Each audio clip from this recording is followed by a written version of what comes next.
করে দেখেন যখন পরিবার সহ শেখ মুজিব মারা যায়, এরপরে যখন বিএনপির সময়ে এই বিএনপি আওয়ামী লীগ কাজ করার সুযোগ পায়, তখন কিন্তু জোহরা তাজউদ্দিনের মতো একটা নারী পাওয়া গেছে। সে সারা দেশ ঘুরে আওয়ামী লীগ পুনর্গঠিত করছে। কিন্তু এইবারে শেখ হাসিনা তার সেকেন্ড ম্যান রাখে নাই, একটা লোক খুঁজে পাওয়া যাচ্ছে না। এটি হলো বড়। উনি তো মারা যান নাই, কাজে উনি চিন্তা করছেন যে উনি তো সব না, এইটাই তো মুশকিল। এইটাই মুশকিল যে শহীদ প্রেসিডেন্ট জিয়াউর রহমান, তারপরে বললেন, এক মিনিট একটু অ্যাড করে দিই মাঝখান দিয়ে, যে উনি তো মারা যান নাই।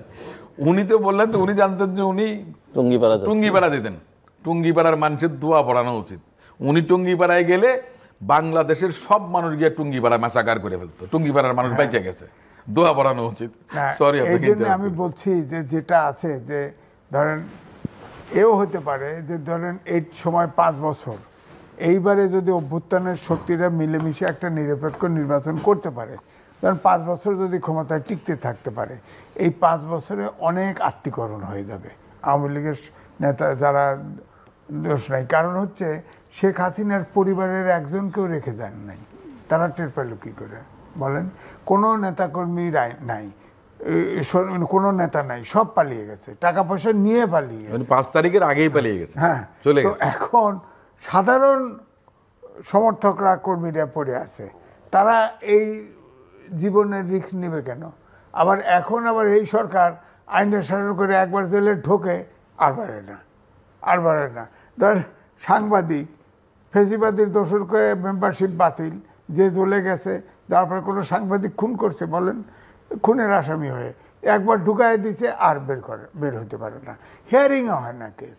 হ্যাঁ, হিয়ারিং এখন শুধু ট্রাইব্যুনালের কেস নিয়ে ব্যস্ত আছে। উনি অ্যাডভোকেট মানুষ, ওনার কোর্ট চলে কিনা আমি জানি না, ট্রাইব্যুনালে ব্যস্ত আছে। ওই প্লট সব খালি শেখ হাসিনা কেন্দ্রিক বিচার হচ্ছে, অন্য বিচার তো খুব আগাচ্ছে না। আমাদের সাংবাদিক প্রায় 200-র কাছাকাছি, 250-র মতো জেলে আছে, একটা কেস হিয়ারিং হয় না, একটার সাংবাদিক বেল হয় না। অনেকে আপনার হত্যা মামলা দেওয়া হয়েছে, হত্যা করছে কোনো সাংবাদিক, এটা টাকা আছে, চুরি করছে, এর ভিতরে অনেক চুরি আছে, অনেক টাকা আছে, বা তেল মেরেছে তো সামত করে, তেল মারছে, তার বিচার করেন। যারা অপরাধী, তেলের তো বিচার হয়। আমরা তো যারা ক্রাইম করছে, হ্যাঁ, যারা ক্রাইম করছে তাদের তো আমরা খালাস চাচ্ছি না, তাদের বিচার হোক। কিন্তু যারা নির্দোষ, আপনার কেসই হিয়ারিং হয় না। একটা সাংবাদিক যা ধরা পড়ছে, একটার কেসের হিয়ারিং হয় না। আপনি সাক্ষী দিবেন, তো আপনি বিচার করবেন না, কোর্ট সাজাইছেন, বিচার হবে না। সাংবাদিকদের জেলে রাখতেছেন, আপনার প্রেস ক্লাব খালি করে ফেলতেছেন, এই অজুহাতে, ওই অজুহাতে। তো সব তো মিডিয়াও তো, আপনি দেখেন বহুত মিডিয়া দখল হয়ে গেছে, অল্পই আপনাদের লোক দখল করছে। আর আপনাদের শরিক দলগুলো তো সব দখল করে, ভিতরে ট্রেনিং সেন্টার আছে 100 থেকে 150 দিয়ে এখানে সাংবাদিক উৎপাদন হচ্ছে, আর বিভিন্ন জায়গায় ঢুকাই দিচ্ছে, দিয়ে সব প্রতিষ্ঠান দখল হয়ে যাচ্ছে। তো আপনারা তো ধরেন ওই জামাতের আমির বলছিল, ফকিরের থালার থেকে শুরু করে 80% সব বিএনপি খায়া ফেলছে, অস্বীকার করছে, কিন্তু সাথে সাথে তার ভিডিও দেখাই দিছে। তো এখন তারা তো প্রতিষ্ঠান সব দখল করে ফেলছে, সব প্রতিষ্ঠান। এবং যা বলেন না কেন, সত্যি শাহজাহান চৌধুরী যেটা বলছে, যে এখন কথা শোনে না। আপনার কি অ্যাসেসমেন্ট, জামাত কি আসলে নির্বাচন চাইছে না? আমার অনুমান নির্বাচন তারা পিছাতে চায় না।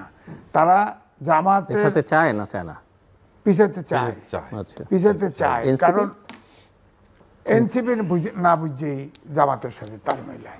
এনসিপি না বুঝেই তারা বলে না 300 সিটে তারা সরকার গঠন করবে, পাগলের কথা পাইছে নাকি? জামাত বিএনপি নেক না, এই যে আসিফ নিছে না, উনি ওই এলাকায় আছে না, কিচ্ছু করা লাগবে না, ও ফেল, জামানত নাই একটার। আমি আগেও আপনার টেবিলে বলছি, এখনো বলছি, ওরা যে বড় দলেও যাক না কেন, আলাদা প্রতীকে নির্বাচন করবে। ছোট দল খুব কম, এনসিপিতে একটা ক্যান্ডিডেটের জামানত থাকবে না, দেখেন আপনি, কেউ ভোট দেবে না। ওরা যে পরিমাণ বিতর্কিত হয়েছে, কেউ পাস করবে না, কোনো লাভ নাই। তো এই জন্য আমি বলছি, জামাত আসলে দেখেন আমেরিকা ঘুরছে, ভারতে ঘুরছে, ভারত কি চায় আপনি খেয়াল করেন, আওয়ামী লীগ ছাড়া নির্বাচন চায় না, সত্য কথা। অংশগ্রহণমূলক নির্বাচন, পার্টিসিপেট নির্বাচন মানে আওয়ামী লীগ সহ নির্বাচন, সেখানে যাইছে না, হয়তো কোনো বুঝ দিয়ে দিছে, ওই বুঝে আছে, তাই সব ভিজিট করে আইছে না, দেখা করে আইছে না, দোয়ালের সাথে দেখা করে আইছে না, তো ওখানে তো মন্ত্র নিয়ে আসছে, মন্ত্র চলছে। আর দুই দিন পর হলে এনজিও টাইপ সরকার, দিন গেলে তো তাদের ভোট বাড়তে পারে, এটাও ঠিক। ইসলামিক দল এক করতে চাইছে, এক তো করতে পারে নাই। হ্যাঁ, মেইনলি দুই দল, ইসলামিক আন্দোলন বাংলাদেশ আর জামাত, দুইজনের ভোট আছে, আর তো কারো ভোট নাই। যত খেলে ভালো, গোল করতে পারবে না, যাই বলেন। আগে একবার নিরপেক্ষ নির্বাচন করছে, একটা সিট পাইছে, আর একবার 3টা সিট পাইছে, এবারে নাই 10টা সিট পাবে, তার বেশি তো পাওয়ার কথা না। এখন ঐক্য করছে, তাদের ভোট তো আলাদা হবে, আলাদা আলাদা ইলেকশন। জোট করলেও তো আলাদা প্রত্যেকে ইলেকশন হবে, আলাদা ভোট কাউন্ট হবে। তো এখন যদি তারপরে যদি ঐক্য করে, ভোট একবার মার্চ করায়, সেটা অন্য কথা। কিন্তু আমার কথা হচ্ছে যে দেশটা তো এই কারণে, এই যে জামাতের ক্ষমতায় তাদের সরকার গঠন করার আকাঙ্ক্ষা জন্মাইছে, ধরেন তারা তো বেসামাল হয়ে গেছে, তাদের কথাবার্তা ইসলামিক দলের বক্তব্যের ভিতরে নাই। আপনি ধরেন সিরাজগঞ্জে জামাতের সেক্রেটারি বলছে আওয়ামী লীগের যারা পালিয়ে গেছে তাদের বইয়ের উপরে হক আছে। বলেন তো দেখি, বলেন তো দেখি, দাঁড়িপাল্লায় ভোট দিলে ব্যস্ত পাওয়া যাবে, বলেন তো দেখি। আরে ভাই, আল্লাহ ব্যস্ত দোজক তৈরি করেছে, আল্লাহ রকম, আল্লাহ বিচার করবে। ব্যস্ত দোজক তিনি তার কর্ম নির্ধারণ করবে। এখানে তারা বলতেছে, জামাতের সেক্রেটারি বলছে আল্লাহ তৌফিক দিয়েছে আমরা কোরআনের আইন বদলাবো, তাহলে সেটা কি? আবার পূজা করে গিয়া নম নম নম সব করছে। তাদের পলিটিক্সটা তো ক্লিয়ার না হল, বুঝতে হবে আমাদের পলিটিক্সটা কি। তারা তো আসলে আমার তো মনে হয় যে ঝামেলা বাজাইতে চায় শুধু, তারা তো কোনো ইলেকশন করতে দেখেন। এই যে আপনার এখন তো পিআর সিস্টেমই হয়েছে। এখন সংসদে আগে ছিল যে সংসদ সদস্য যতগুলো পায় সেই অনুপাতে মহিলা আসন পায়, এখন তো এটাও হয়েছে মহিলা আসন হবে। আপনার নিচু কক্ষে যেটা হবে সেটাতে যত % ভোট পাবে তত % উচ্চ কক্ষে যাবে। তো নিচের কক্ষে তো পিআর সিস্টেমই হয়েছে। তারপরে মাঠে কে? মাঠে হলো জঙ্গ বাঁধানোর জন্য, ঝামেলা বাঁধানোর জন্য, এছাড়া কি? তাদের তো দাবি হয়ে গেছে, বাস্তবায়ন হয়ে গেছে। তারা নিচু কক্ষে পিআর সিস্টেম চাইছে, এটা তো পেয়ে গেছে। তো ডক্টর মোহাম্মদ ইউনূস তো করে দিছে। এখন অসীম ভাই বলছে যে জুলাই সনদ তো হবে না, এটা তো ব্যাহত হয়ে যাবে, এটা তো বাতিল। কি যে দেশে ভয়াবহ কাণ্ড ঘটবে। জুলাই সনদে ইতিমধ্যে বিএনপি যে আপনার নোট অফ ডিসেন্টগুলো দিছিল সেগুলো নাই। 84টা সংস্কার প্রস্তাব এই 4 দফার ভিতরে ঢুকাই দিছে।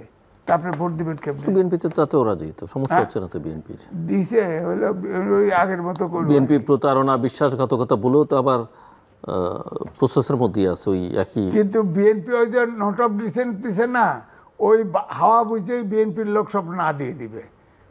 আওয়ামী লীগের ভোট কেন্দ্রে যারা আসবে তারাও না ভোট দিয়ে দিবে। জুলাই সনদ আকাশে চলে যাবে। তবে একটা